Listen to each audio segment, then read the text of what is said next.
What you see here is the United States sending a message to Mexico City. Unless you solve your problem on your southern border, you're going to have a problem with your northern neighbor.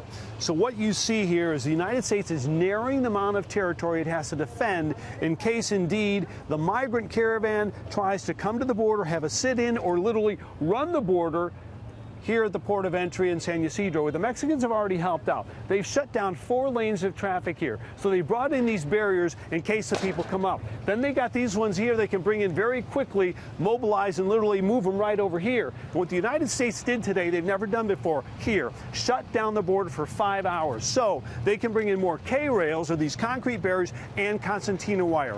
I want to show you some video that we shot yesterday of how irate people here in Tijuana already are with the caravan. There were maybe 1,000 very passionate people throwing water bottles, beer cans at riot police, saying, "Viva Mexico, Hondurans go home, we don't want you here, immigration yes, invasion no." The police barricade held, but just barely. It bent but did not break as they stopped a confrontation near the migrant shelter.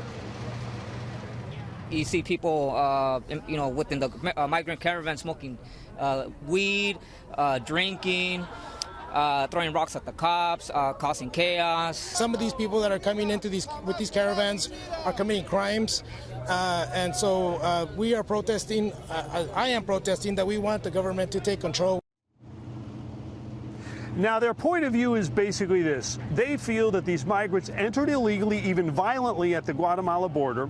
They feel they lack documentation, that they're going to bring crime, and that they're ungrateful. One social media post from a migrant saying she didn't like the beans and rice went viral. They said, "If you don't like our food, go home." Now, there are defenders here as well, saying Tijuana has a responsibility to welcome and protect the migrants.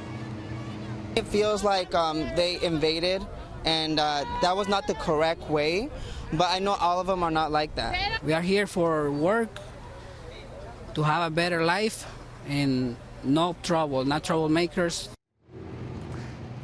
So there are 6,000 migrants here right now. That shelter has become somewhat of a refugee camp. Many want them gone. There's a job fair today for jobs here in the maquiladoras, about 3,000, and elsewhere around the country. Bill? Thank you, William.